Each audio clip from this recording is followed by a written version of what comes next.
राम राम जी। नीरू की दुनिया में आप सभी का तहे दिल से स्वागत है। मैं आशा करती हूँ आप लोग स्वस्थ होंगे, मस्त होंगे और मेरा व्लॉग पूरा देख रहे होंगे।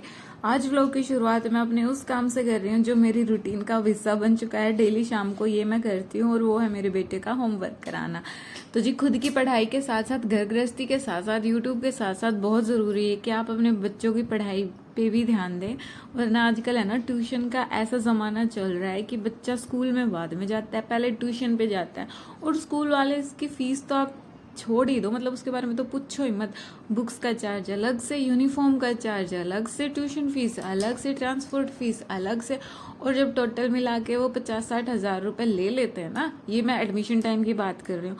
उसके बाद जब पढ़ाई का पूछो तो कहते हैं कि पढ़ाई तो आपको ट्यूशन से ही करानी पड़ेगी। और इस ट्यूशन ने भी ना माँ बाप को इतना लेजी बना दिया है कि वो बच्चों को ना कभी देखते ही नहीं कि पढ़ाई में कैसा चल रहा है कैसा नहीं। बस लास्ट टाइम पे उनको मार्क्स पकड़ा दो कि भाई कितने मार्क्स आए हैं आपके। बस बच्चा का क्या पोजीशन है, उसके दिमाग में क्या चल रहा है, माँ बाप के पास इतनी फुर्सत ही नहीं है ये जानने की कि उनका बच्चा क्लास में कहाँ स्टैंड करता है। बस उनकी लाइफ एक रोबोट की तरह बना दी गई है। सुबह उठते ही स्कूल जाओ, घर आते ही ट्यूशन जाओ। लेकिन मैंने अपने बच्चे को ट्यूशन स्टार्टिंग से नहीं लगाया और मैं उसे खुद पे घर पे ही पढ़ाती हूँ स्टार्टिंग से, ताकि मुझे पता चल सके कि उसकी मेंटल एबिलिटी कितनी है और वो कितना अच्छा चल रहा है पढ़ाई में। और मैं इसकी क्लास टीचर से भी रेगुलर कॉन्टेक्ट में रहती हूँ। हम दोनों मिलकर ही बच्चे पर काम कर रहे हैं, क्योंकि ये जैसी है इसमें बहुत ज़रूरी है बच्चों को खुद से मेंटर करना। और मैं इस एज में रिस्क नहीं लेना चाहती। हमारा भी तो ज़माना था, हम भी बिना ट्यूशन के ही पढ़े हैं और कहीं ऐसी ज़रूरत महसूस नहीं हुई ट्यूशन की। हाँ, अगर आपको किसी सब्जेक्ट में ज़्यादा ही प्रॉब्लम है, आपको समझ में नहीं आ रहा है, तो आप ट्यूशन लगा सकते हो। वरना ये जो प्राइमरी स्कूल होता है इसमें ट्यूशन की ज़रूरत मुझे तो महसूस नहीं होती कि बच्चों को लगवाना भी चाहिए, क्योंकि इतना टफ सिलेबस नहीं होता। मैं कोशिश ये कर रही हूँ कि जो कुछ इसको स्कूल में पढ़ाया जाए एक बार खुद से रिवाइज करा दूँ, इसको होमवर्क करा दूँ, ताकि जो कॉन्सेप्ट वो स्कूल में पढ़ता है वो क्लियर हो जाए। और जो लर्न का होता है एक बार मैं उससे लर्न करा कर उसका रिटर्न टेस्ट ज़रूर लेती हूँ, क्योंकि बच्चे ना सिली मिस्टेक्स करते हैं, छोटी छोटी गलतियाँ करते हैं। और इन्हीं गलतियों की क्लियर करने के लिए बहुत ज़रूरी है कि आप बच्चों का time to time return test लेते रहें। तो यहाँ मैंने उसको रिटर्न टेस्ट लिया था और आप देख सकते हैं राइटिंग में क्या झंडे गाड़े हैं इसने। और ये छोटी छोटी गलतियां देखो कितनी ज़्यादा करता है।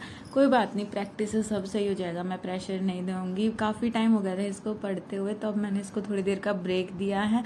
और ब्रेक देते ही दोनों भाई बहनों की मस्ती फिर से स्टार्ट हो गई। और ये शाम का टाइम है और ये लड़की है ना बहुत ज़्यादा शरारती है। इसका अभी पढ़ने की उम्र नहीं है, लेकिन इसको पढ़ने का इतना शौक है कि ये मेरी बुक्स को कभी ढंग से रखने ही नहीं देती। मैं इतना संभाल के रखती हूँ अपने बुक्स को, लेकिन ये पूरे घर में बुक्स कर देती है, पेज फाड़ फाड़ के रख देती है। बहुत मुश्किल होता है इससे बुक्स बचाना।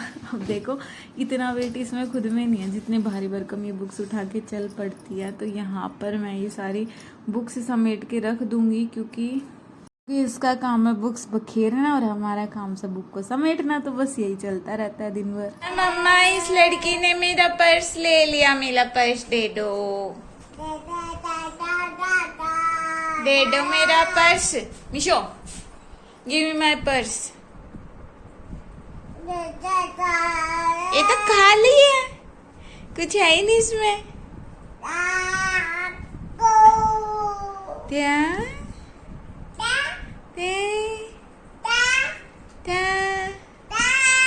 अरे बाप रे।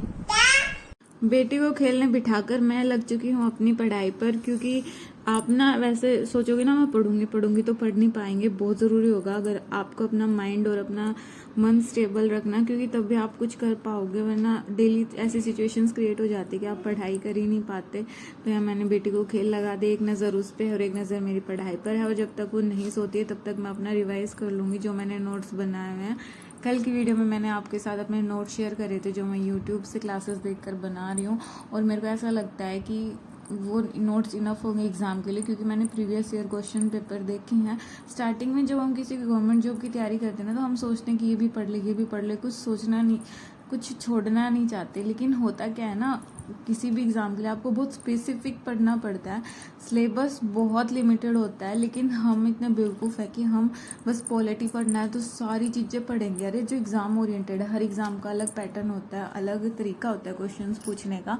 तो अगर उस हिसाब से प्रिपरेशन करी जाए और मल्टीपल टाइम रिविज़न किया जाए तो बहुत ईजी है गवर्नमेंट एग्ज़ाम क्रैक करना। लेकिन होता ये है कि सही डायरेक्शन ना मिलने की वजह से और रिवीजन पे मेन फोकस ना होने की वजह से हम भटकते रहते हैं और एग्ज़ाम हमारा क्लियर होता नहीं, और फिर लास्ट में ये बोल देते कि हमारे नसीब में तो गवर्नमेंट एग्ज़ाम है ही नहीं। तो इस बार मैंने फिक्स कर लिया है कि मैं अपना सिलेबस कंप्लीट करके उसे मल्टीपल टाइम रिवाइज़ करने वाली हूँ, ताकि जो मैं चीज़ें पढ़ रही हूँ मेरे दिमाग में सेटल हो सके। थोड़ा पढ़ूंगी लेकिन इतना अच्छे से पढ़ूंगी कि वो मेरे दिमाग में सेट रहे। 10 बुक्स नहीं पढ़ने वाली मैं, एक बुक पढ़ूंगी लेकिन उसको 10 बार पढ़ना है, ताकि जो चीज़ें जो कंसेप्ट मैं समझूँ वो मेरे दिमाग में स्टेबल रहे और मैं एग्ज़ाम में अच्छा परफॉर्म करना पाऊँ।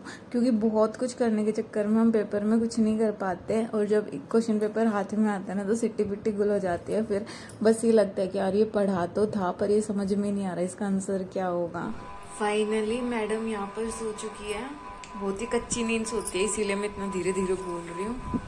और ये वहाँ पे उसने पर्स रखा है और ये डोगी उठते मैडम को चाहिए।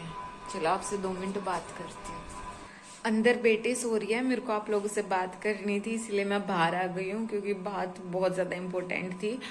और वो ये है कि ग्रुप डी की जो हमारी ज्वाइनिंग है वो प्रोविजनल ज्वाइनिंग हुई है। जब हमें पता चला था, जब रिजल्ट इन्होंने आनंद फानन में आचार संहिता से पहले निकाला था, तो इन्होंने ये बोला था कि अभी आपकी प्रोविजनल ज्वाइनिंग है और अभी ये लोग कर रहे हैं टेम्पररी ज्वाइनिंग, क्योंकि इलेक्शन आने वाले हैं हरियाणा में और इलेक्शन में इनको मैन पावर की ज़रूरत होती है, तो इसीलिए ये लोग अब टेम्पररी ज्वाइनिंग दे रहे हैं। वो जो परमानेंट ज्वाइनिंग है वो कब होगी ये समझ में नहीं आ रहा। प्रोविजनल, टेम्पररी ज्वाइनिंग यही सब चल रहा है, मतलब खुशी भी अब ढंग से नहीं मना सकते।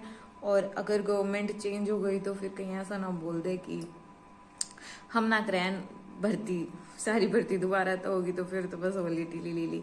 और मैं पर्सनली मैं ये चाहती हूँ कि अभी ज्वाइनिंग ना हो, क्योंकि ऐसा कह रहे हैं DSSB के जो एग्ज़ाम है वो जुलाई से स्टार्ट हो जाएंगे, तो मैं उसके लिए प्रिपेयर कर रही हूँ और मैं उसमें अपना 100% देना चाहती हूँ। और अगर मेरा सिलेक्शन तो हो चुका है, अगर मेरे को ड्यूटी मिल जाती है, स्टेशन मिल जाता है, तो मेरे लिए काफ़ी दिक्कत वाली बात हो जाएगी, क्योंकि ऐसा तो है नहीं एक दिन में मैं सब कुछ मैनेज कर लूँगी।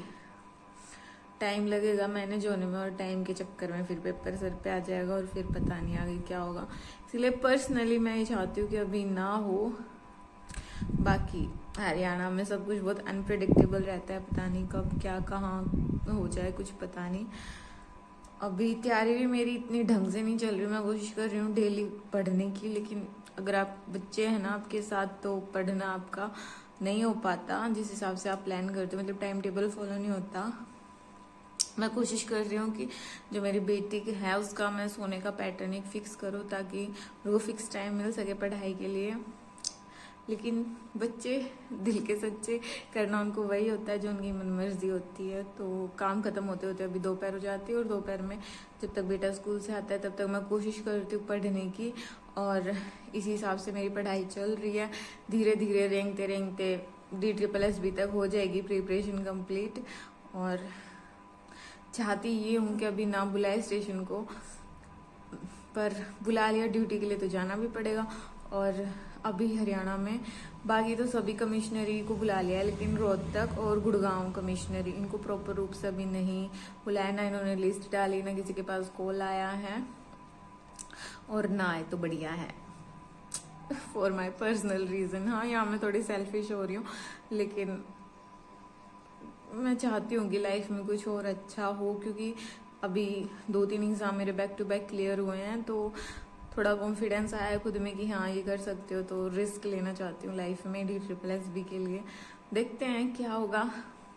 आप लोगों से रिक्वेस्ट करती हूँ प्लीज़ व्लॉग को पूरा देखिए और यूट्यूब पर मेरे को सपोर्ट कीजिए। प्लीज़ लाइक कीजिए, सब्सक्राइब कीजिए और कमेंट भी कीजिए कि आपको मेरी वीडियोस कैसे लगते हैं और मेरे को क्या करना चाहिए अपनी video quality, vlog quality better करने के लिए। प्लीज़ मेरे को कमेंट सेक्शन में बताइएगा।